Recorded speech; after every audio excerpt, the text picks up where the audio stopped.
Hello, and welcome to Book Reviews Kill, a podcast about fantasy, sci-fi, and horror novels. I'm Evan. And I'm Chad. And today you're joining us for our recap and discussion of Cibola Burn, Book 4 in the Expanse by James S.A. Corey. All right, I'm going to start off right now and say this was my least favorite of all of them so far. I did really enjoy it.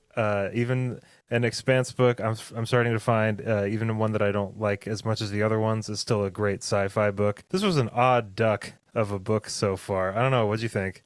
This was an odd duck. Like, it just, man, it took a while to get flapping. All the other little ducklings were like just cruising around the sky, and this one was just like quacking away. It was a nice little like nugget for predators. And it was just, I don't know, it didn't go anywhere. I feel like when we look back at the end of this story and think about the overarching themes and story and growth parts, this will be completely able to be cut out. I don't know if it should be cut out. Maybe it's like an opening to what the rest of the series is really about. Okay. Like with all these new worlds and everything. But it felt so zoomed in to like this particular conflict between these particular. It's like at the end of Abaddon's Gate, even in the beginning of this book, it's like we've got Bobby that she's just like 1,000 worlds, and it's like, wow, this is going to be wild. And then it's like, well, Right. nope, just one world, one But little, just one. like this little tiny little sliver of one world. And then there's even some parts of it that are like, oh, these new animals and this new flora and fauna, and this is a brand new planet. It's like, cool, let's dig into that. That sounds awesome. That sounds great. And then it doesn't for like 200 pages, and it's like, the really cool thing about this is not even being fleshed out that much. It's just more of like Elvie has a crush on Holden for some weird reason, and Havelock is training engineers how to like play paintball on the ship and stuff, and it's just like, wait, what is going on right now? This is really boring. But then obviously the end of this book is really cool. I think we can kind of just trust that the climaxes of these Expanse books, like, we can rely on them to be really neat. Also, I feel like the proto-molecule stuff, I still don't really know what any of this is. I mean, we've read like 2,000 pages. We're 4 books in, yeah, and I don't know what this tale is about. I mean, obviously, like expansion and conflict and the things that bring us together, and which don't bode well for humanity. But like, yeah, I totally feel what you're saying. Like, one world, it reminded me a lot of the Aladdin line. It was like phenomenal cosmic power, itty bitty living space, and it was just like, that was kind of how I felt. Like, we have all this stuff. There's like ruins on the planet, and they're like, he discovers way at the end is like an afterthought that there's like a tram system underground, and like, I don't know, we'll talk a little bit more about the colonization process because I have some opinions on that. But yeah, it did seem too zoomed in, especially after we had this last book that was so zoomed in a good way, and then at the end it kind of zoomed in to coalesce to explode out to tons. And I wish we would have gotten some more of that as opposed to what we got, which was just like bickering on a planet, and we didn't even see like planet dinosaurs. What I mean, we saw some cool like alien technology and like alien life forms kind of like that were broken down, and like that was kind of like creepy almost, in a sense. And I thought that some of the like imagery of like kind of what the area that they're settling looked like and how strange everything was, and like the moon melting up in orbit and stuff. And I mean, obviously there's some really awesome parts to this book, but yeah, for sure. It felt like I kind of like ended it having even more questions and not really getting a good sense of what everyone's supposed to do now. I think the epilogue did a lot. Did a like the end of it? Yeah, the very end with Avasarala, the most important Bobby. part. Yeah, I know. Like, I read that and I was like, oh, that was okay. Yeah, all of that really for her plan to fail. Yeah, but yeah, definitely not my favorite of these books so far, but still some really awesome parts. Let's dig into those after the recap. Let's do it. Cibola Burn begins with Bessia Merton, who previously lived on Ganymede until his son Katoa was used in the proto-molecule experiment. He and his remaining family are some of the first colonists on Illis, christened New Terra by the United Nations. Bessia builds some makeshift IEDs and destroys the landing pad built so the massive Royal Charter Energy, RCE, colony ship, the Edward Israel, will not be able to land and begin their mining operation.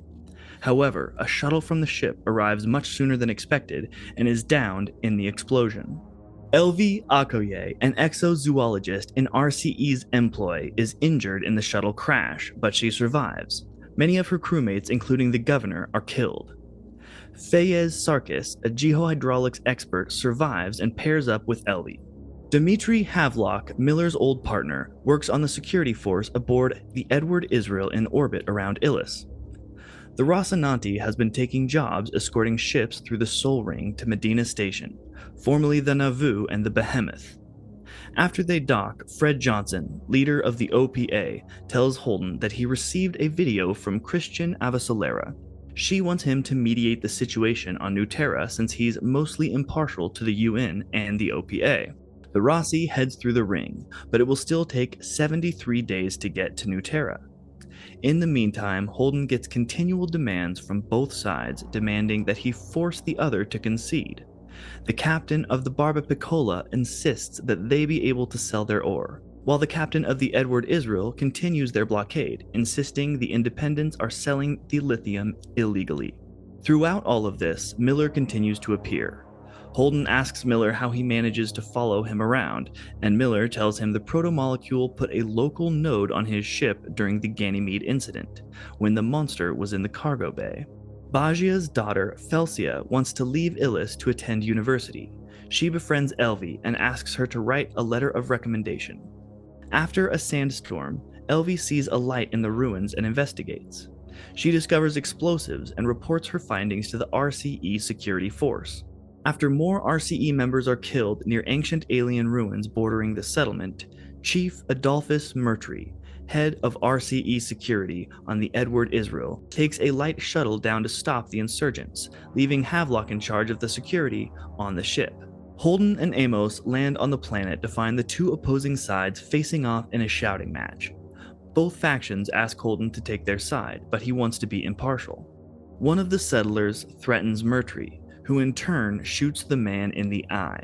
He declares martial law on the town. Holden tells Mertry he fully intends to prosecute him for murder later. Amos tells Holden he knows Mertry gets off on killing, and that he'll probably have to shoot him before long. Elvi meets with Holden and is a bit smitten by him. She tells him that while humans have evolved for longer than the life on this planet, eventually something here will learn to exploit them, unless they can build antibodies to defend themselves. It's already a problem, in fact, because a biosphere was not built when they landed. Holden tells her they'll get to that as soon as the other crisis is resolved. Holden holds the first joint meeting between Mertry and Chiwewe, the de facto leader of the settlers, in an effort to establish the laws on Illis. They come to a compromise where the OPA can send ore up to the Barba Piccola, but they have to sign out the mining explosives from the RCE. While out walking, Miller appears to Holden and explains that the previous inhabitants of Illis were powerful enough that they remodeled the whole planet and had an orbital defense system that could have vaporized Cirrus, but they were still extinguished by the protomolecule's parent race's killers. Naomi calls and warns him that there are massive energy spikes coming from his location. Havelock reports to Mertry that he's converted their light shuttle into a makeshift fusion bomb, flyable only by him or Mertry. Mertry also wants Havelock to train the engineers to form a militia. The Rossi picks up something large moving on the surface during the energy spikes. Holden, Elvi, Fayez, and Wei hop in a cart and check it out. They find a large insect-like being that Holden recognizes as one of the security drones from the ring station. It is consuming the grasses and fungus on the ground to repair itself. Holden says they need to retreat as soon as possible, but Wei opens fire on it and kills it. They burn it to make sure it doesn't resurrect. Baja is told about the plan to take out the RCE team and Holden both, but decides not to participate. He says a tearful goodbye to his daughter, Felsia, and warns Holden about what's going to happen. Holden isn't surprised, but says it's irrelevant because they're all leaving the planet anyway, due to the waking alien technology. Holden tells Mertry and Chiwewe that they all need to leave, but neither agrees. Mertry knows about the uprising because he's bugged the entire town, and he already has his people in position. His team kills everyone inside a nearby house that Mertry dubbed a terrorist cell. Mertry orders Baja to be taken as prisoner for conspiring with the terrorists, but Holden declares custody of him on behalf of the UN, saying he will be kept as a prisoner on the Rossi. On the Rossi, Naomi gives Bajia free reign of the ship. She doesn't see him as a prisoner since he saved the captain's life. She and Alex have noticed that the RCE has turned its second shuttle into a bomb, so Naomi EVAs to the shuttle to disable it. While doing EVA training exercises, someone on Havelock's squad notices Naomi welding on the shuttle. They capture Naomi and throw her in the Israel's brig. Miller admits to Holden that the proto-molecule has been activating the alien robots on the surface, but also that there's an empty spot in the global network and he needs Holden to check it out. It may be a remnant of whatever killed the investigators' creators. Holden says he'll look into it as soon as they free Naomi. While in the field, Elvie analyzes a butterfly-like animal. It turns out that it's not an animal at all, but another sort of alien machine. She then studies a local boy whose eye has turned green. She thinks it's possibly the organisms that live in the clouds, feeding off of the moisture. On the opposite side of the planet, an enormous eruption occurs, creating tidal waves hundreds of feet high. Alex calls Holden and warns him that he's got about 6 hours before the shock waves hit, which is too soon to bring the Rossi down for evacuation, or for them to take the RCE shuttle off the planet. They decide the best course of action is to get everyone into the alien ruins. The storm front hits for 16 hours, eviscerating First Landing. Slugs begin emerging from the ground. Someone touches one and immediately dies. Everyone chips in to block all the access points of the ruins from the invasion of the toxic slugs, hanging sheets of plastic on the windows and digging trenches. Holden tells Murtry they need to get everyone off the planet. Murtry agrees, but he plans on coming back later. Havelock tries to send supplies down on one of the light shuttles, but the planetary defense system shoots the shuttle down, seemingly from one of the moons. There also appears to be a field that stops nuclear fusion from occurring, so all the ship's reactors go offline, forcing them to run on battery power only. Without their drives, the ship's orbits all begin to decay. Miller tells Holden he needs to use the material transfer network to get to the blind spot he's seeking out. He suggests that airdrops of supplies are innocuous enough that the defense grid won't take them out, so Havelock begins successfully dropping supplies that way. To make matters worse on Illis, the organism that lived in the clouds infect everyone via the rain, and everyone except Holden starts going blind. Elvie eventually realizes that Holden's anti-cancer meds are what's stopping the parasites from blinding him. Since Havelock still refuses to release Naomi, Bajia evas to the Edward Israel and begins cutting through the hole. Murtry orders Havelock to get his assault team together to stop the invaders. Havelock doesn't want things to escalate any more than they already have, and since Naomi is possibly the best engineer to solve the fusion situation, he breaks her out of the brig. He takes out a few of his own team along the way with tasers and non-lethal rounds, and eventually they find Bajia. They manage to get out an airlock and make it to the Rossi intact. Bajia attaches tethers to the Barbapicola so the Rossi can tow her to a more stable orbit. They just manage to rise out of the danger when the Israel launches their shuttle-turned torpedo at the Rossi. Alex fires the PDCs and shreds the shuttle, but the shrapnel penetrates the Rocinante's hull, cutting multiple small holes through it, and injuring Havelock's arm. Naomi and Baz patch up all the holes, but the maneuvering thrusters on one side are all shot. Alex informs them that they are going to lose the Barb and there's nothing they can do about it. They plan to evacuate some of the crew of the Barb to the Rossi, but ultimately decide to try using the railgun as a thruster. All goes according to plan, and they again briefly stop the Barb's orbit from decaying. However, the Israel launches their security team's EVAs toward the Rossi. On Illis, Murtry and Way take off in the one working cart after Holden, who is left with Miller to investigate the blank spot in the alien network. Miller takes control of one of the giant alien maintenance mechanisms, which Holden climbs onto and rides to their destination. They reach the processing station, and Miller explains that the whole planet contains materials rare in the galaxy. It is basically an interstellar gas station. Elvie and Amos eventually come to the enormous alien structure. They find Murtry's cart abandoned, the engine burned up. Inside the structure, Wei tells them that they're not authorized to go any farther. Amos shoots and kills her. Murtry shoots Amos in the back multiple times, but it doesn't penetrate his armor, though he does blow off some of his fingers. Amos shoots Murtry in the chest, but his armor saves him. Fayez tells Murtry this is his fault, that Amos was trying to save everyone, and punches Murtry on the nose. Elvie runs to find Holden as Murtry shoots Fayez. After incapacitating some of the engineers previously on his team, Havelock joins Bajia in saving the passengers on the Barba Piccola.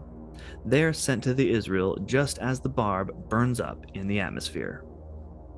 As the alien facilities kick into life, Elvie catches Holden and warns him that Murtry is coming. Holden rushes to meet him after introducing Elvie to Miller, who leads her off to help him inspect the dead space in the system. Holden listens to Murtry's monologue for a moment, but shoots him, explaining that he will be taken home to face a trial for his actions on Illis. By taking Miller's now-connected core through the dark spot, Elvie manages to bring the planet's defense systems down, and the Rossi is able to land and drop off supplies. As the crew settles in for their journey home, Holden rips apart the cargo hold and finds the hidden piece of protomolecule, which he promptly disposes of. Murtry is locked in the medical bay and will be tried in the UN on Luna. In the epilogue, Avasarala meets with Bobby Draper on Mars. Avasarala reveals her frustration with Holden's inability to make a mess of things on Illis. She intended New Terra to be a cautionary tale, revealing the dangers of colonizing planets now reachable through the protomolecule rings. Mars will be lost as most of its inhabitants will seek out more hospitable planets. When everyone leaves, the only thing Mars will have is 15,000 warheads to sell. The book ends with an ominous tone as Avasarala mysteriously employs Bobby once more. Let's talk about some of these specific things. Okay. I mean, first of all, I liked Bajia quite a bit. Except Bajia, he started to get a little bit like boring. I feel like a little bit repetitive. What'd you think about that? Yeah, he did get a little. His story arc was rescued when he got brought up to the Rossi, because then he was just like a different perspective of the exciting happenings up on the Rossi, which was nice. But yeah. And he wasn't very interesting when he was down on the planet. I mean, it's like kind of interesting, just the idea that he wanted revenge, and I guess, but also, I mean, it's just like it's kind of a hard sell though, because it's just like in my mind, I was like, dude, how could this ever work out in your favor? You know, like blowing up the landing pad. Like, I mean, then like, of course, there's a shuttle by. Yeah, it's like, I mean, obviously, he's grieving, right? His whole family is. It's a extremely messed up situation that his kid was used in these experiments and things like that. But it's like there is no benefit at all to you guys doing this, in my opinion. Like this powerful corporation isn't just going to be like, oh wow, they blew up the landing pad. I guess we just gotta let them do their own thing. I guess we're just going to leave them alone forever. Yeah. So I just thought, no, I don't know, that was kind of lame. But I did like Bajia and his family. I thought that the whole arc of his daughter wanting to be a scientist and like, okay, again, yeah, I didn't even remember that. Yeah. I was like, but okay, I mean, cool. It makes sense because like he sends her up to the Barba Piccola, and then she's on there, you know, so that's a really tense situation. I love how like they rescue everybody off the Barba Piccola just as it's like descending and burning up into the atmosphere. That was such an awesome visual. That was an awesome visual. It's funny because like a lot of the things that are in this book, a lot of the things that happen seem like they don't really have very much consequence, and then they do, but then it's like, all right, I mean, I guess, yeah, I mean, I get it, but like whatever, you know. Yeah, I mean, say what you will about the book in general, the visuals of all of these books are just spectacular. That never lets you down in any of these books, with the evenly spaced moons that melt, the like 100-foot waves coming through. Yeah, it was radical. But yeah, I mean, you know, I think his whole daughter being gone arc was a cool way to kind of bring up the question about how he keeps being like, my daughter, and then he realizes like everybody has skin in the game here, and it's like sometimes you kind of need to realize the bigger picture. So she's like, well, I can go pick up your daughter, but there's also like 100 people over there, like, why your daughter? And he kind of like starts thinking about that and thinking like, okay, why my daughter, as opposed to these other lives. Like, who am I to pick the lives? And that was kind of a fun little like thought question that they brought up, and they allowed that thing to happen. But I didn't care about the her go to college thing, and like, I don't know, who cares? What did you think about, the situation itself? I mean, you've got like this settlement that's come in. They've said, okay, so we're gonna pick this out. This is ours. I mean, obviously, colonization is a big theme in this book. It's Totally. very obvious. And so, these people from Ganymede go to this planet and basically set up shop and say, okay, this is ours. What do you think about this whole situation? Because obviously, yeah, like they're the first ones there, you know, Right. like I'm kind of on their side. It's like, well, why not? But then obviously, even LV, who is not, she's not really like a corporatist. Like she doesn't really feel. I feel like politically one way or the other. She's just kind of like, No. it's fine, you guys are here, but you didn't even do any of this right. Like we should have set up a whole biosphere and had like a clean room and stuff. And this all should have been done by the book. And you guys are out here just mining lithium immediately. So Okay. I can definitely see both sides of it. What do you think? Okay. Well, as far as a lot to unpack there, but Yeah. as far as who has rights on the planet, like, get out of here, Mr. UN. Like, they did it without our permission. Like, Right. who are Yeah. you Yeah. to be Totally. telling some random person? Like, nobody owns this planet. You don't own this planet. Yeah. You're just Yeah. coming trying to just swing it It's around like and just literally outpower nobody on everybody. it. And there's Yeah, so what? many more. Yeah, I feel There's like so many possession more. being 9/10 of the law is like Yeah. key here. That being said, the colonist plan, however, is idiotic. Like, very romantic and like an idealist wet dream, but like ridiculously stupid to take you and your families there with like very few backup options or knowledge or scouting or any info whatsoever. Like, after your whole situation is destroyed in the last planet, the one thing tying those two events together is like the thing that allows you to access this new planet. But yeah, let's go live there with zero scouting. And just like, when everyone starts going like slug death and then like molecule in the eye that makes them all go blind from just the rain, I was like, yeah, that makes a lot of sense. I was even LV at one point when she's talking to Holden is, I mean, in as many words, she's essentially saying like, yeah, I mean, it's great that we're all alive like right now, but if there's even one thing that's different about the ecology and like the flora and fauna of this planet, like we've evolved for specifically the planet that we all evolved on. This is a whole different biome. This is a whole different situation. So Right. the fact that we came here, or at least the settlers came here and didn't have the resources. I'm not even saying they didn't have the intention. They just didn't have the resources to set up shop in like a safe, like careful way of doing things, which is what you absolutely should do if you're entering into a new biome. But then the flip side of that, which I think that S.A. Corey handled really well and made it for probably one of the more interesting parts of the book, is that these are essentially refugees from Ganymede that had already been drifting around in space for so long and had already kind of done all that and didn't really have anywhere else to go. So that's why it's a pretty compelling situation when you really start looking at the details of it. I just thought it's too boring to make into a 600-page book, in my opinion. Like it's Yes. and this is just for me, and I know that there are a lot of people that really love Cibola Burn.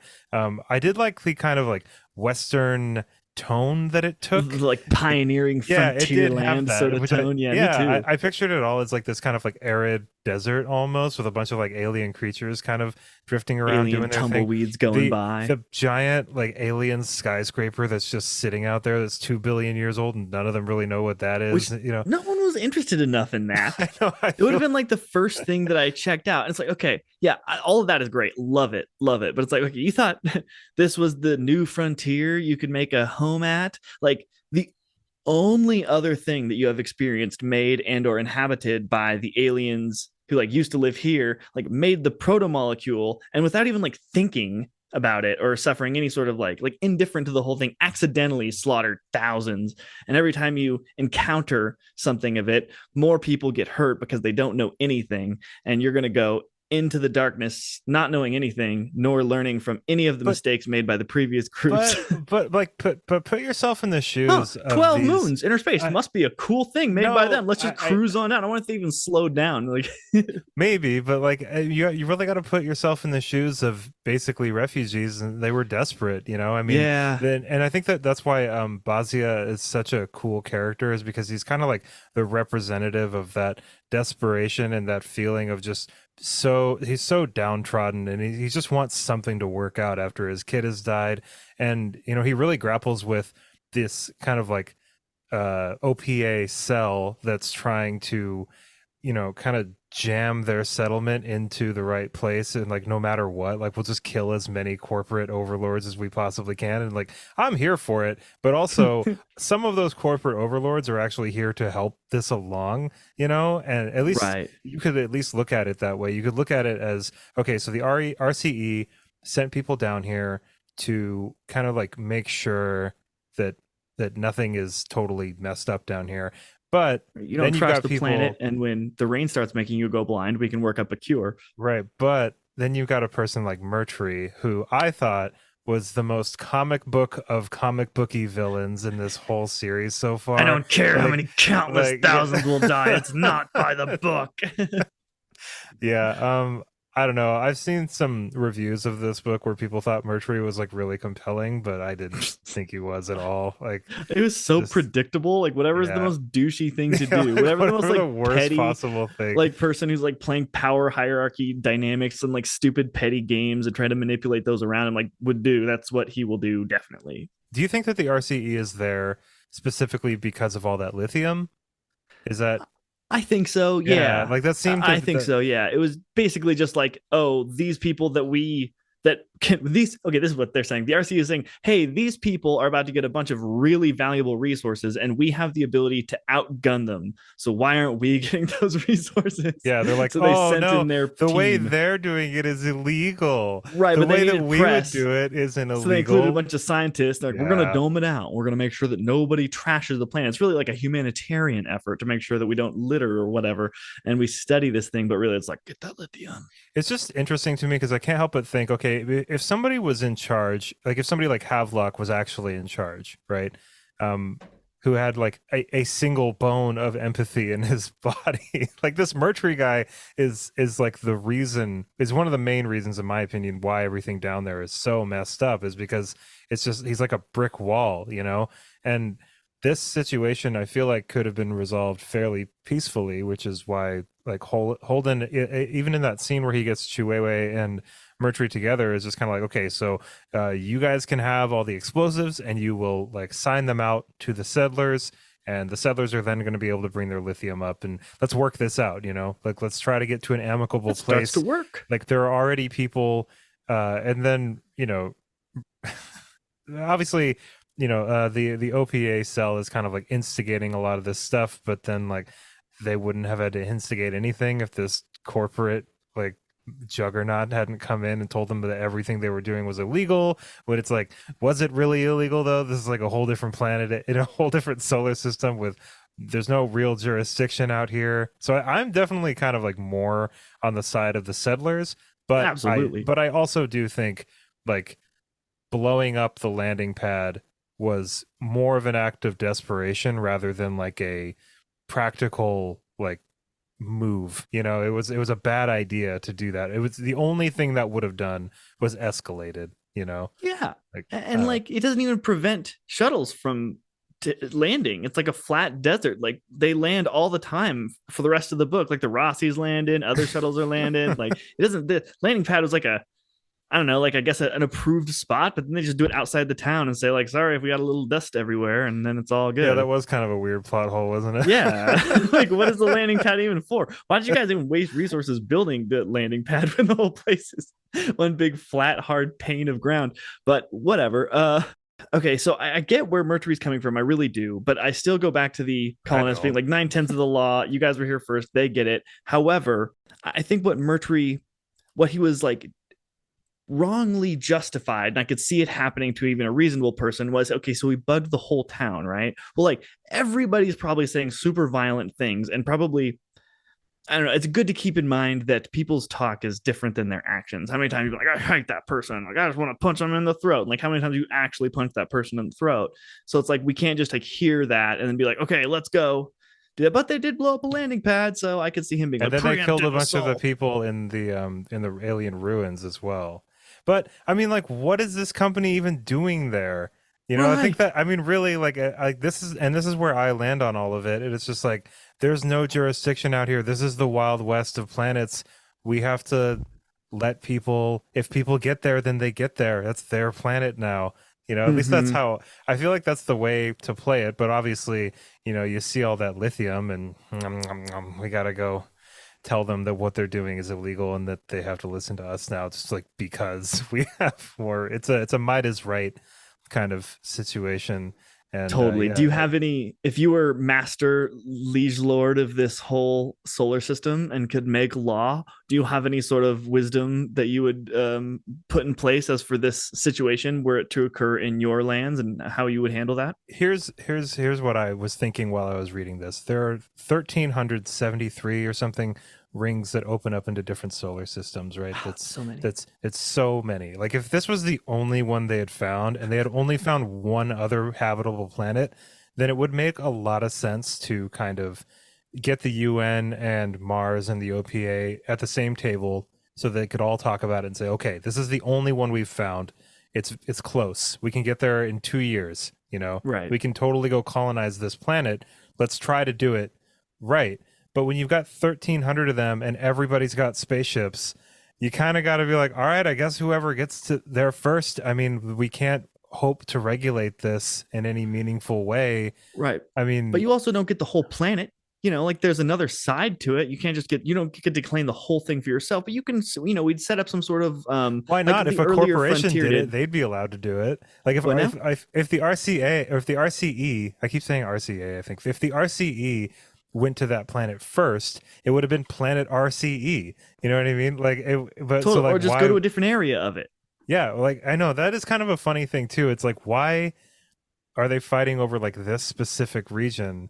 Right. You It's like know, the Galactic's gas station, but only one spot is they didn't even harvestable know about lithium. that, but the RCE didn't even know about the gas station thing until Totally. after they got there. So it is just interesting that like this group of like a couple hundred settlers finds this arid piece of land and starts mining lithium, and then the RCE is like, okay, we know there's an entire planet here, and there are 1,300 other like areas we could go to, but we're gonna focus in on where you people are because you already found the lithium. That one So spot. yeah, I just don't like the RCE, and I really don't like. And then one of the other reasons that I don't really like Mercury is because he's so like he's kind of like what you said. It's like predictable almost. It's like he's so gung ho RCE all day, every day, forever. I will do whatever it takes to make sure that this like corporate entity just like gets what it deserves, and I do right Who by cares them. about And their job that much? there's a lot to talk about here, obviously, because we've never really been in a situation like this in modern times where you have an entire planet that is Where we weren't basically dispersing up in for other people. grab. Yeah, and it's like, oh man, you're still just gonna zone right in on these people who are just trying to live their lives. You know, they're just trying to sell lithium so they can feed their kids. The first time we as humans get given the opportunity to get area without killing another group of us, Yeah, we end up killing killing another another group group of of us. us. Yeah, and there's like Okay, a so certain while kind of like hopelessness in that, and I think that James Corey, like, you know, it sucks to read about because it's a lot like how you know we were talking about in the first couple of books and the first couple episodes about how we've like expanded all the way out into space and we've achieved all these like marvelous things, but still all the infighting, still all the factions, still all of this stuff, all the separate interests that are always Mhm. colliding with other separate interests. And I don't know, there's something about this whole through line that just feels like, ah, man. And now we've got this alien threat that is looming over everything. And I don't, at this point in the series, it's like, I don't know what's going to need to happen for it to become like a thing that people really take seriously and not just look at as like, oh, cool, it opened up rings into other places where we could go get lithium. That's great. No, Right. there's something else about this that people aren't paying attention to.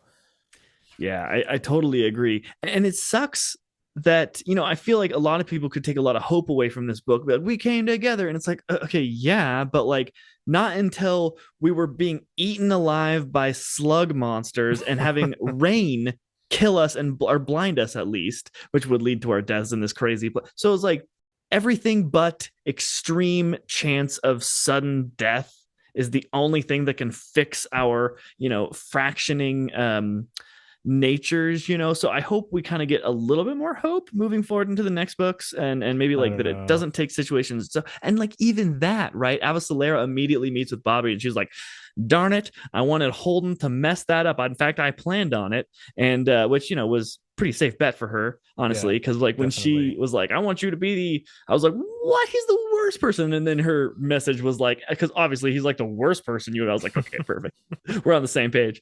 But yeah, that was a little like nefarious. Like, what is she willing to do with Bobby? What did you think that conversation was leading to? What do you think her next plan is to save Mars? Because basically she's saying, right, if everyone leaves Mars in pursuit of these places with atmospheres and unlimited resources, they won't have the civilians, the population to survive, really, and they'll just lose their power. Yeah, I'm not really sure. I don't think, I doubt it's this boring of an answer, but I feel like some sort of like regulatory body, even comprised of Mars and the UN and the OPA, in order to kind of curb this mass exodus from Sol into these other solar systems to try to but why? I don't know, see, well, I mean, like from like a strict economic standpoint, like keeping people on Mars in an already developed system would be better for Mars than to have a bunch I of people disagree. leave.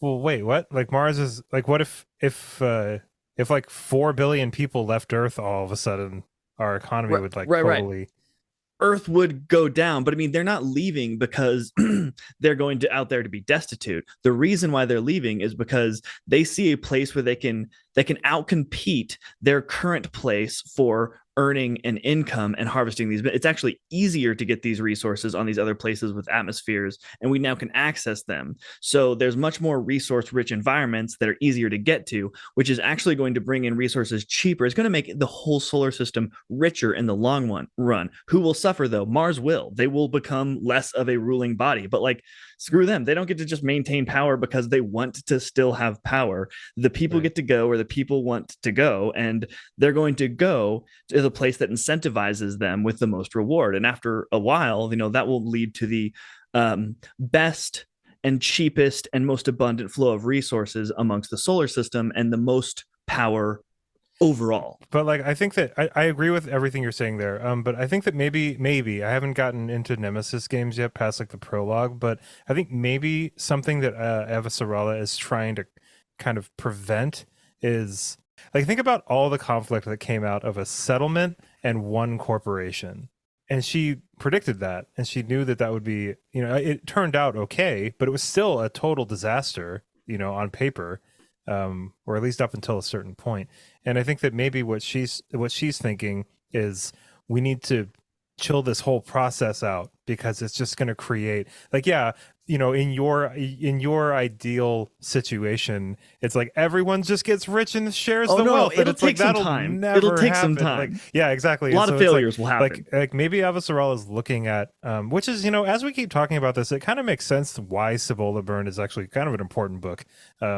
Because it's kind of boring to read about, the gutting of the solar system. But it's like a microcausal look at like what this represents, like the conflict that this kind of expansion really represents. Oh man, that's breaking my brain up a little bit. Ooh. I'm so glad that we got a chance to talk about that, because and obviously I could be wrong that like maybe Avasarala has like a completely different intention here, but it seems like her character really wants to prevent the most death and destruction possible, which is very rare.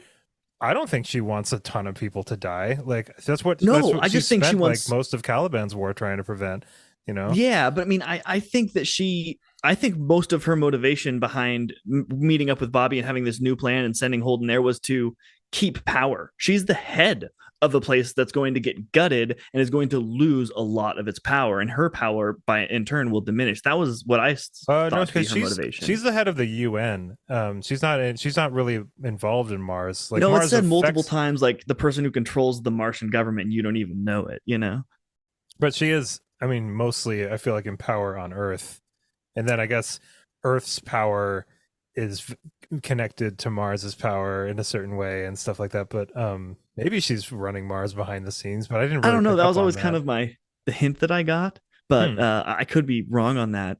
I don't. It really depends on her motivations, which one of us is correct. Because if I'm right, then like screw her, let the people go.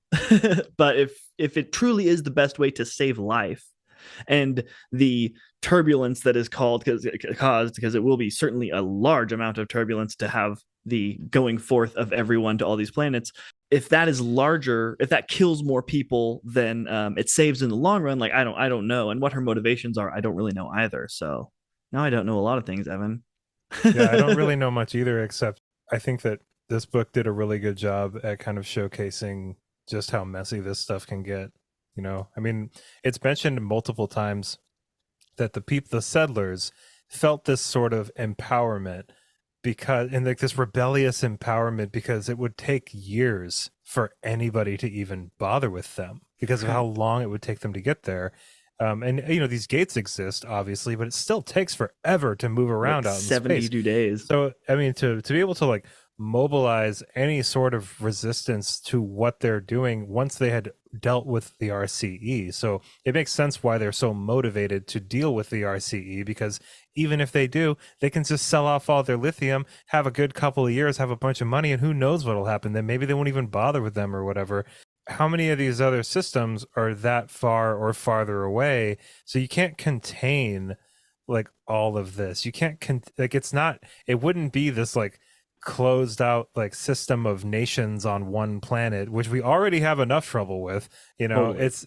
it's a whole different ball Yeah. game when it takes you, because you know, a head of state or an army or whatever can move from one country to the other in a matter of hours or days here on Earth, or even a matter of weeks between Earth and Mars or whatever, especially with these burn rates and the Epstein drives and everything like that. But when you're talking about years for you to even get to the place where you're trying to solve the problem, that really changes up the game. Like, oh man, this is Absolutely. I mean, it's the brutal. whole reason that Germany was not able to win in World War II, right? Their tank division was totally free reign to take all of southern Africa. So like Rommel, who was on the Axis side, he had defeated everything in front of him, was going to take southern Africa, and his supply chain wasn't managed well, and he ran out of gas. He literally had tanks like ready to go, no gas to get to the next place, and that's why Patton and Montgomery were ultimately able to defeat him. So like, yeah, what you're saying is so accurate. Like the supply chain management to wage a war that far, even to try to exert control, is going to be so hard. And that kind of brings up a larger issue of like, should the government or any ruling body try to make up a law that they can't enforce? Like every 4th of July, though fireworks be illegal, what do we see everywhere that's like Yeah, booming? Dogs are running, going, losing their minds, you know? you got to do as much as you can, right? You know, I mean, like, yeah, the fireworks law isn't it's difficult to enforce it, but it is enforced where it can be and mitigates what damage it can. You know, so like some people, if it was like a totally free reign thing, would that be something that would make the situation even worse? Like, do people knowing that the law exists, does it dissuade them from even doing it? You know, so Right. I don't know how much like regulation with this specific situation, with all of these different factions and all these independent entities like moving out into the solar system of their own accord. I mean, look what Right. happened with like the OPA, right? Like it's a huge thorn in the UN and in Mars's side. But at the same time, those people are all there of their own free will, and most of them are not a terrorist cell. You know what I mean? Or like Right. maybe all of them aren't a terrorist cell, and they've just been branded that way by different states of power and things like that. I mean, uh, the OPA is compared to these other solar systems, right? In the garden of Earth and Mars, and it's still like this total mess where like no one knows where anyone's supposed to be like legally, or like what anybody is or anything Right. like if we, because that's I think another part of this series, it's like a question that's been raised a couple times, is like, are people still like, they're still humans, Totally. but it's like when you start to increase or decrease, I should say, what connects us, a human on Earth that lives on Earth, is that a different human than a human that lives on a planet in a different solar system? I think that's a huge question being asked, but I think ultimately the answer is always yes. And only through realizing that we have the same uh, deeper drive to seek out the unknown and expand and make more of our present situation is like the unifying factor, and that ultimately we need to come together in order to accomplish the growth. I think that's a lovely statement, but what if the other party decides they don't want that connection?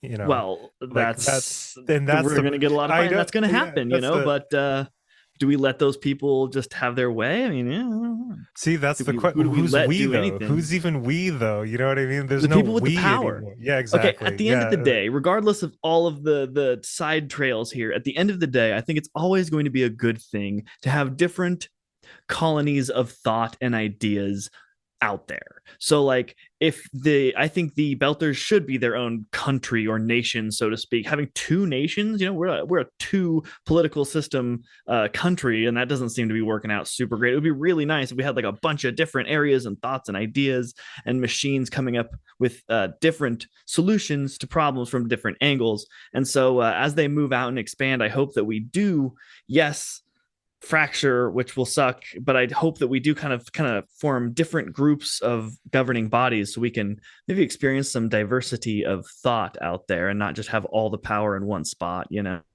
Well, and that's the cool thing is there's like a certain I feel like something that might break down when you have these vast gulfs of space between these communities is the need for kind of like mutual aid and like commerce and things like that. Like, so it's a very different situation when all of the resources we could ever use are located on Earth right now, right? So Right. we have like a vested interest in communicating and like cooperating with each other because this is it. This is all we've got. But then now we've got a bunch of people that are dispersed all throughout different solar systems, and they're in their own kind of like bubble where they're kind of self-sufficient. And now it's like, okay, so now not only are you years away from us, you don't even need us, but Oh, who no one's knows, maybe self-sufficient.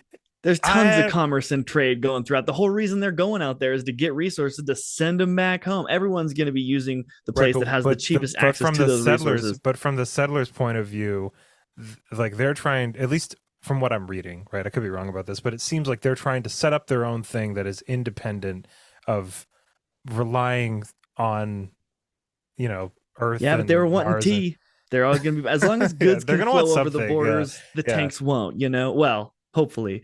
But, you know, if we start restricting the flow, and that's kind of the point I think you're making, right? Is like if we restrict working with each other and all fraction, we ultimately will get in wars. But if we work together as we grow, even though we may just join different nations, if we all keep in mind our shared humanity and let that be a connecting and driving factor in our expansion, that lets us treat our fellow humans with respect and Or just dignity, living then we have a beings, you know what I chance. mean? Just living things, you know, it doesn't even necessarily need to be that they're humans, you know? I mean, Right. because Yeah. I mean, yeah. but like this is a small little thought experiment, and we're going way off the rails here, but I like it. That's what these books are for. Hell yeah. Uh, if we found a planet that had literally the exact same amount of resources as Earth, right? Would we need to cooperate with them? But oh, and they Like, have all the humans on it. yeah, if we had the same population on each planet, so like say there was another Earth that we found that had like, it was the same size, same amount of water, same amount Yeah, of minerals, same amount of everything, that's right? not this So like, situation. no, but what I'm saying is it could be, because there's 1,300 of these solar systems, right? So it's like there's Sure, so but many they've of these already planets. learned how to survive on their own. But what I'm saying though is it's like is there a certain situation where a faction of people that move out to one of these planets don't necessarily need to rely on the UN or Mars or the OPA or any of that? They can be 100%. self-sufficient and not need any of that. And I think that that's what like Mars is worried about, is that a bunch of its population is going to find a place that is more hospitable, that doesn't need to rely on the UN, doesn't need to rely on anybody's protection or anything. They can just start over on another planet Totally. and have everything for themselves there, because like Mars's people, the civilians, are beholden to the people that run things on that planet and are able to have the resources from other planets to be able to run things there. Right. So I don't, it's, they lose people, they lose power for sure. but it should be a free exchange. I agree with you. Yeah. Yeah. You can't tell people where they can and can't go. Right. And I agree. There's lots of problems that are going to happen. Like I said, there's going to be a lot of failed cases for sure, and some turbulence within the markets, no doubt. And I think a lot of the peoples that would move out to the and colonize these worlds, their ultimate goal, and they would fully be capable of accomplishing and succeeding in being fully 100% self-sufficient. But I still think that due to the diversity of like flora, fauna, just the distribution of minerals and certain types on different planets, and the technologies that are available on certain planets, there is going to be a person who can do the cheapest this. And if you don't buy the cheapest whatever to make sure that you can compete in the marketplace, then you can spend the appropriate money on building whatever, the army, let's say, and so you're spending more money. So it's like I feel like those who don't cooperate will eventually be out competed. But I do think that it is very important that a nation tries to be, but there's so much distance. I mean, I'm talking specifically with like not with countries, not with people living on the same planet. I know, but like 72 days isn't that far, huh? The whole reason they moved out there was to sell lithium and like get rich. That's why the corporation wants it and everything. So it's like it's absolutely going to be. Yeah, they're still living under the paradigm of like, we get this stuff and we give it to you and you give us your money so we can buy things. And right. Yeah, I guess that's true too. I didn't really. It would be cool. Okay. I see what you're saying. I'm stuck in my like free market system here. Or you're saying just like go over there and like start develop from scratch.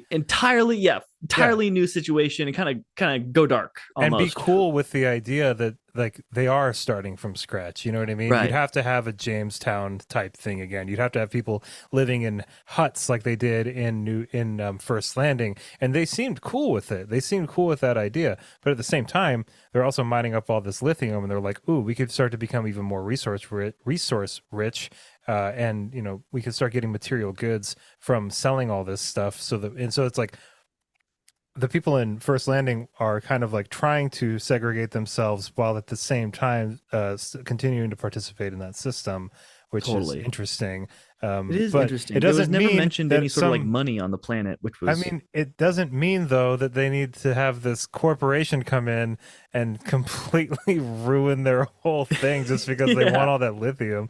Gross. The corporation was definitely in the wrong, and I think I love the idea of we're going to preserve this planet and they're going to go and just kind of cut themselves off. But I think eventually what will happen, because as we've seen time and time again, the weak will get destroyed by the evil and the greedy and those who want more power. And so as this world evolves and the frontier becomes a little more the whole rest of the universe is like sharing resources and technology, and they're going to advance far faster, and then someone bad is going to come along and they're going to see this perfect little world over here who's figured it all out, and they got this like excellent system, and they're just going to come in and crush them because they don't compete in the market, which is unfortunate. And I don't have a solution to it, but I think that's what would happen after some time. It sounds pessimistic, but also based on, what I've seen, not the most inaccurate prediction I've ever seen.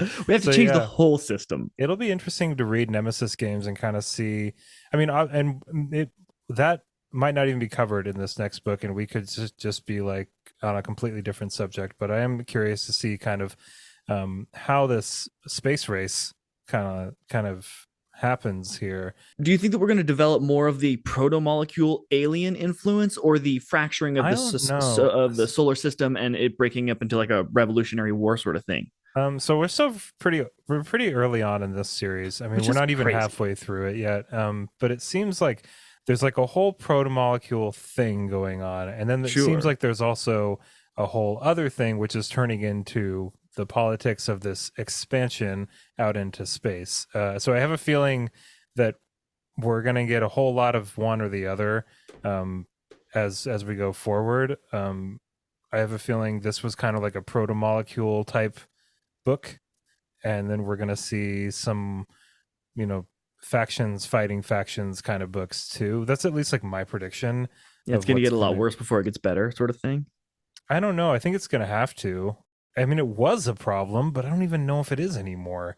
Like, it's not even Well, the protomolecule; it's the thing that was killing all the things that made the protomolecule. Which we still, that was another frustration that I had with this book, is it's like, all right, that's cool. We still don't know what this is, I right, guess. cool. Like, It looks whatever. like an Yeah. eye. Yeah. And then, like, LV, like, falls through it and, like, becomes God or something. And Becomes then, like, everything and yeah. nothing. And then, like, kind of, like, re gets put back together, kind of. And then it's, like, fine. And then, but you were asking me before we even started, like, what happened in that scene, because you seemed to kind of, like, not really Evan didn't like what get. I wrote in the summary, guys, because I Yeah. wrote and and Detective Miller becomes everything and And it nothing, wasn't even so. unknown and unknowable.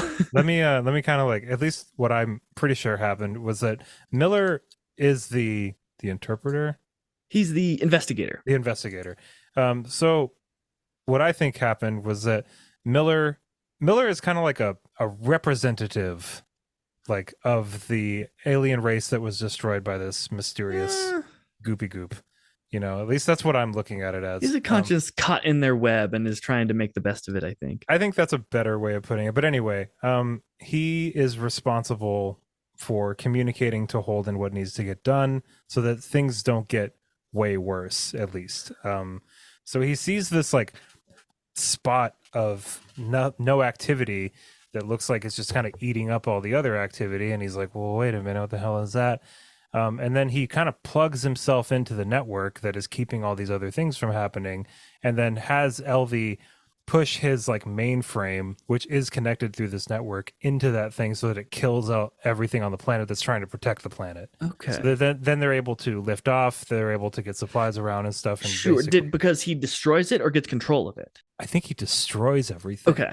because everything's already kind of like left over and like broken and like trying to work but not really working. And it's all, I think the point of it is that the planet and the planet's moons they're like built or manufactured essentially. It's trying to protect itself, and like turning its systems on, and reacting and also just malfunctioning in a way that's very threatening to the people on this planet. And Holden's just trying to get off the planet. He's like, all right, we're all going blind. There's these death slugs everywhere. You guys can stick around if you want to, but like, we got to get the hell off This of this place planet. Like, this is sucks. really bad. And that's another interesting thing about space exploration in general, is like, Alvy's got a really good point. Like, we evolved on this planet for a really long time, and we're really, I mean, even dude, like, if you had a time machine and you went like 500 years in the past, I don't think you'd even be able to eat the same food. You know what I mean? Like, we're very sensitive little specks of dust, Yeah, like our uh gut biomes. I'm not yeah, sure if they like have Dairy everything. Queen in, like the I mean, we shouldn't even Middle be Ages. eating that. Like, can you imagine like going to another planet and like But I eating mean, whatever? you could still eat the vegetables and stuff. Right, but what I'm saying though is like, you know, the the kind of like genetic profile of the things on this planet that we introduce into our own biomes, um, those things are suited to our biomes in specific ways, and some of those specific ways are bad for us too. So we avoid Right. those things. Like, there's plants on this planet that we can't eat, and that's just Right. on this planet, and we've I evolved definitely on this think that planet. as they expand things like smallpox or the alien version of that, which destroyed like 98% of the America's indigenous population when the colonists from Europe came over, would definitely be high on my list of like, we need to watch out for these things because I it don't even has think killed I so would many just go, on our own honestly. planet, let alone a Yeah. different one. Like, I honestly don't even think I would want to go. Like, I'd want to go to like see stuff, but if they were like, okay, so now we started eating all these weird like orange and purple plants, I'd be like, don't Right. eat that stuff. That's a terrible idea. I don't That trust sounds ter- any of you guys. I will say I got really excited when they like saw this huge creature move in on the horizon. I was like, yes, giant predators on the planet. That was really hyped for that. I thought that's where we were going with the story, and then it just turned out to be more old proto molecule space junk that I was just like, oh man, I wish we got like a huge predator. Yeah, I mean, it's interesting because I feel like this book was pretty boring up until when Alex sees a giant explosion on one side of the planet. Like the visual for that was so cool. Rad. It was really, really awesome. And then, the kind of fallout from all of that, the death slugs and everything, and all of that was really cool. And then it kind of, like Havelock and Naomi, and Naomi's like captured, but like she's fine, obviously. Like right, no problem. Like, she's like wooed her captor, no problem. Yeah, like nothing bad's gonna happen there. I did like at what no you point said. Did I ever feel any characters were a threat? Did you? No, I mean I mean it's not necessarily that I didn't think they were in that I thought they were in any specific danger, but there were definitely a lot of parts of this book which were highlights for me where I was kind of like, how the hell are they gonna get out of this? Like this is a with the ships kind of like decaying orbits that they're all like kind of slowly there's I think that in this book in particular Corey did a really good job with like having like that kind of ticking time bomb kind of thing, like the ticking clock mechanism, a sense of urgency storytelling. Yeah, that was really cool. Yeah, I think that the only like in summation, I mean the only parts about this that were pretty disappointing would I would say like the first like couple hundred pages were definitely a slog for me. And then I didn't really like Mercury very much as a villain, as a character, like at all. He was the guy who says scientist. Yeah, that's yeah. it. Like, there he is. He was like he was like the guy in Jurassic World that wanted to weaponize the Velociraptors. The Velociraptors? Yeah. Oh my gosh! It's like I can't even take this guy seriously. Lost it in the theater when that wasn't. It's so dumb. It's just like, oh god, okay, this fucking guy. Yeah, you just kind of eye roll at him. I totally agree. And it's like we've kind of had, I don't know, we have a lot of themes going on here. And I really liked some of the nitpicking and digging in that we've done today with some of them, that they took them a little farther in this book. So I really enjoyed that. Though I hope we get some new ones, and I hope we get a little bit more, even if we have to kind of go through the fire in order to come out stronger, so to speak. But I hope we get a little more hope infused into that. It doesn't take like us definitely going to die before we start working together. I don't know. That'd be interesting still, though. I mean, it would be a bummer, but it would still be a very interesting read. Yeah, it would. I guess what I think I want is like more commitment out of the story. Like, are we going to fracture into a total warfare, or are we going to make friends? And then we keep like almost we're flirting. Yeah, and yes, just remember it's big 9 encounters. Books. Just remember it's 9 books long. I mean, I think we're used to like trilogy pacing. We're used to quadrilogy. Yeah, that's very true. And then like the longest series we've read on this podcast so far is The Dark Tower, which is just like a whole weird mess. It's a whole different thing. Yeah. So with this, I think we really need to pace ourselves and try not to like have too high or specific of expectations of what needs to happen until we're like 7, 8, 9 books into it. Because I mean, we're talking at length about a lot of different things here, but we could be wrong about literally everything we're talking about. It could all be some 10-year-old's dream in a snow globe. I could get dinosaurs next book. Yeah. I mean, I think what I would really like to see is some revelations. Like I want to find out more things. It'll lend a lot to how much I like really care about what's going on here, because I do care about what's going on. Mostly the reason I care so much about what's going on is because I love the crew of the Rocinante so much, and even coming around to Holden. I'm coming around on Holden. I think like him. That was pretty funny when Mercury and Holden's like last stand, and Mercury's just like, you're such a Boy Scout, you're not gonna do anything to me, and Holden really did. He shot him a few times, and while he was monologuing. The evil villain's classic downfall. I thought, he was even like, oh man, like somebody already tried to do this with me with Genghis Khan. Like this isn't gonna work, man. Right. He was like way so more prepared, had a way better speech. I like that a lot. Yeah. Same. He's growing as a character and learning from his mistakes. I still think like Amos is the best, but Alex, I really liked Alex in this book. Alex was great. I want more of Alex. Apparently in the next book, in Nemesis Games, where the POV chapters are from Naomi, Amos, Alex, and Holden's perspectives. Cool. So Yeah, I've I heard that think. the red wedding scene of the Expanse is in Nemesis games. I only saw that Okay, on one so Reddit post, but yeah. I think that James S.A. Corey, I think that they realize that you can only avoid so many missiles. You can only get outnumbered in gunfights so many times before someone has to die. And I think they know this. And the last time we tasted some blood was Detective Miller, and they're going to give it to us this next book. And I think one of the big What? four, No, one of the Rossi no, crew, and I hope no. one of the Rossi crew dies. I need to know they're not invincible. I'm getting too like, of course. I Yeah. need to No, cry. there are a lot of moments in these books where it's like, oh, they're all in so much danger. And By the hair of their chinny chin chin. Fortunately, we have Naomi, the solar system's best engineer navigator person, and we have Alex, the best pilot, and Amos, the best engineer mechanic person, and they always get by. And like someone's gonna die, But and I kind of like I'm that about the series. I hope it's like that for the entire thing. Fuck it. someone's dying this Like, next book, man. maybe you might be right. That would suck Get because out your now tissue. at this I point, think I it's gonna be spent so Naomi. much time with everybody. No, not Naomi. I think it would be Alex. I want to I say think that, but I think they go big. I think they're gonna kill off. If they're gonna kill off anybody, I think Alex is gonna be the first to go. I think killing off Naomi would probably send this series spiraling. Send You know what I Holden mean? Yeah, spiraling. exactly. And then by that effect, like sending the series, like Yeah, Holden. I don't know what Holden would do. It would he's be not going to really grow much cool to beyond read. that. It'd be really interesting to read what happens to Holden after that because Yeah, he loves Naomi. he He loves her loves for good her. reason. She is Yeah, way out of his league. yeah. Naomi's really Like, cool. I know the way that she kept her cool when she was in the brig talking to Havelock. But I had a she's just the feeling. best.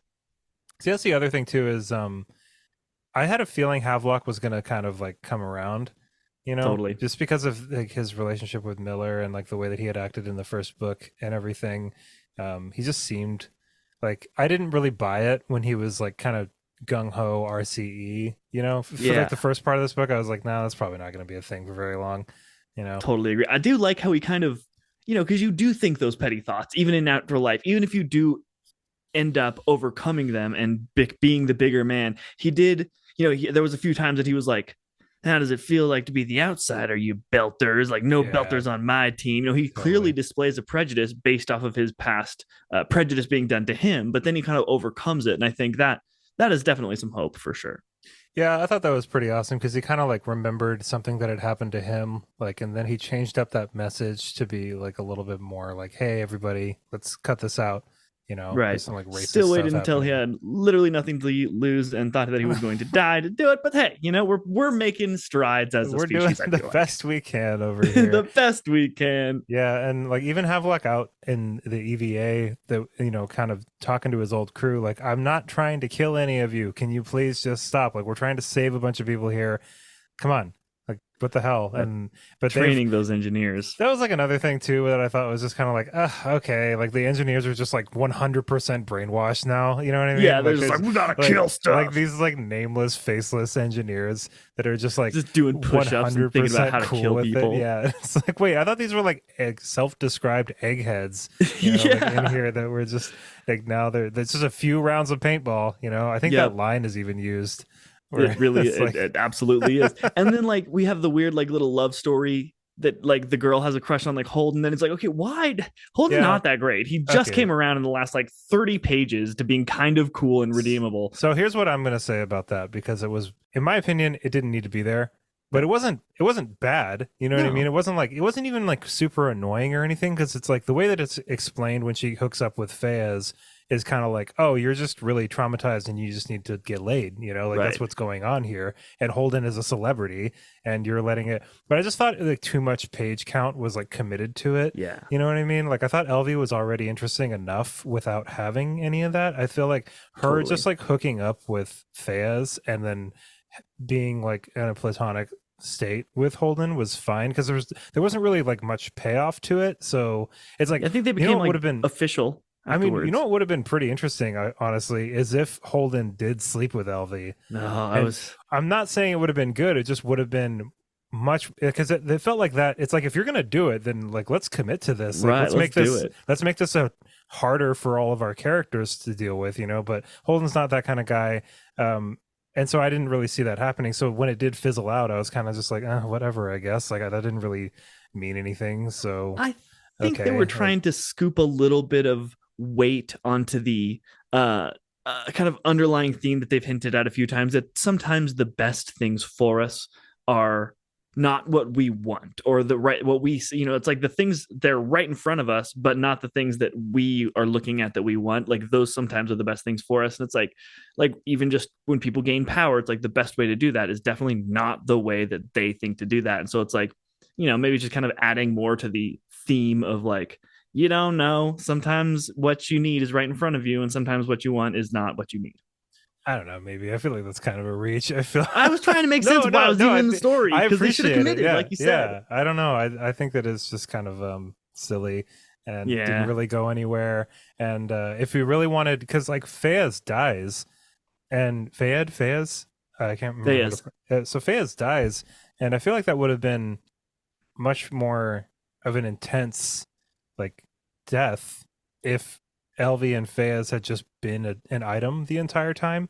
You know what I mean? Totally. And like, and then we wouldn't have had to commit so much page time to Elvie like literally having dreams about Holden. And it's not it's not like talking her having that crush, right? I mean, it's like, and it's cute. It's cool that's. I'm not saying it's like bad that she felt that way or anything like that. Nothing like that. It's just like her having the crush didn't have any effect on like her conversations with Holden.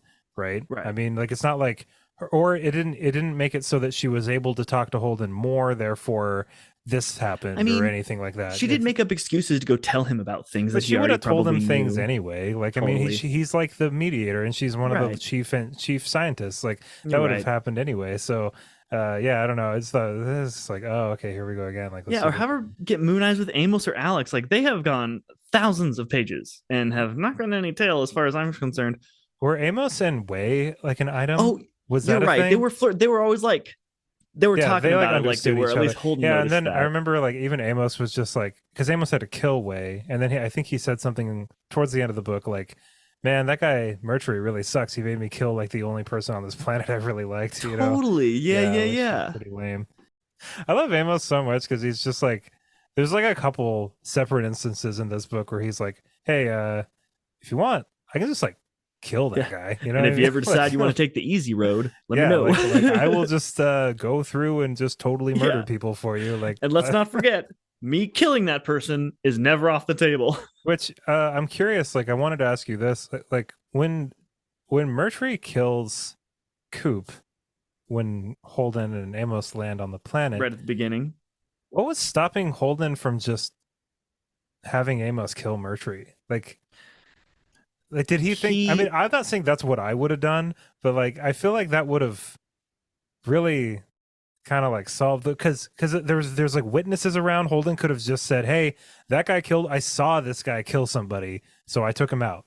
You know what I mean? Like, I don't know. I thought that was weird. No, here's what it is. As resistant as Holden is to all authority figures, and he is not a part of anybody, he can't do anything regarding doling out justice on his own without going to the nearest ruling party who has put themselves in the position of doling out justice. Like, why wouldn't he make the villagers do it at the planet? Because they're not official. He has to go running to the nearest official ruling party and be like, try him in court, when it's like the obvious answer of what this person's crime is and what we should do about it is probably space him. So I don't know. I just feel like he just kind of, when in doubt, Holden's like, we got to take him and do a trial. Yeah, like, I guess, Holden. And I guess from his perspective, he's like, he's not even, he didn't even know, like the RCE, for all he knew, could have been 100% in the right.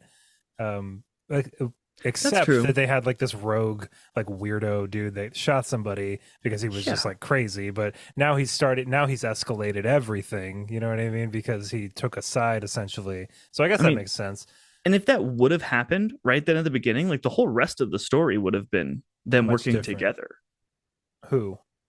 Like all the different factions there at the planet. Like if just that one guy, Mercury, was killed by, if Holden was just like, do it, Amos, and Amos killed him right then and there, I bet you it would have been pretty smooth sailing, because we would have had Havelock. Because Havelock are, I was going to say, like, inclined maybe, to work together. But maybe like the Edward Israel would have fired on the Barbapicola or something, like, or was I don't think Havelock was second in command of this. Is He he second in was command of the security he force? was security But he chief, I wasn't. think. But he wasn't second in command on the ground, right? So No, whoever was no. second in command on the ground probably would have not wanted to, um, like have it be smooth sailing for everybody either.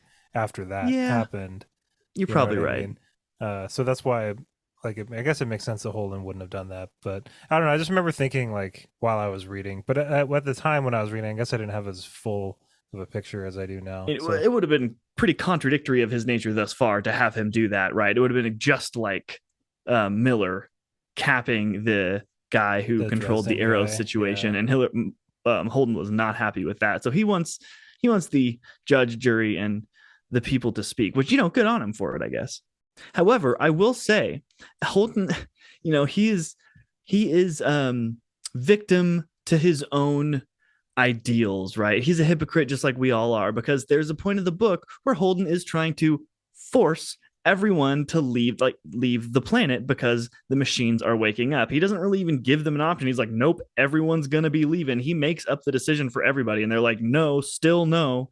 Like, just because your reasons actually are altruistic and you have our best interests at heart, still no, you don't get to decide what we do. We can still do what we want to do. He gets very like touchy about the whole leaving this planet because of the waking alien technology thing. yeah, and it's interesting too because I remember thinking when all the technology was waking up and these like gigantic cataclysms are happening on the planet, I was like, yeah, totally. Like it makes so much sense. Like get everybody out of there, you know. But then also, like, where's everybody gonna go? You know, like these Right. settlers don't want to get back onto the Barbapicola and just drift around space for another few years. You know, Could like be yeah, rejected on a it like planet. destroyed their town, but they're here now. Like this is like the place that they want to be, and the RCE is not going to let go of all that lithium. You know, Nope. like no fucking way. Yeah, So no. I yeah, think it was like just kind of another statement of like, you don't get to decide what yeah. the people do, even if it's for the right reasons. Yeah, it's an interesting thing to think about. Yeah, you know, I'm glad that we had this conversation about this book because it kind of made me kind of understand its placement in the in the series, and like I think that as we kind of go on with the series too, we'll start to notice like why it needed to be here and why it needed to be this long. Even though right Yeah. after finishing it, before we had this conversation, I kind of felt like it could have been like a novella or like a short story or something that. Same. But it makes sense that We Holden kind of was needed the to one. understand how deep this disruption is to the solar system. And I think that Yeah, will aid us moving forward. and like it makes sense that Holden needed to be involved too. So yeah, yeah, it's good book, good Expanse Yeah. book. We did it again, James S. A. We Corey. did it God again. damn. Like, and if we complain about this book, let's just remind everyone that this is in a relative position to the other books. And this bar is high, everyone. These books are so good. Yeah, they're really good. They're really long, which They reminds are. me, I kind of want to start chipping away at Nemesis games. So that's going to wrap it up for us today, everybody. Thank you so much for listening to our recap and discussion of Cibola Burn. Join us next week for our recap and discussion of Book 5 in The Expanse, Nemesis games. Ah, this is good so far. This is we're moving right on through.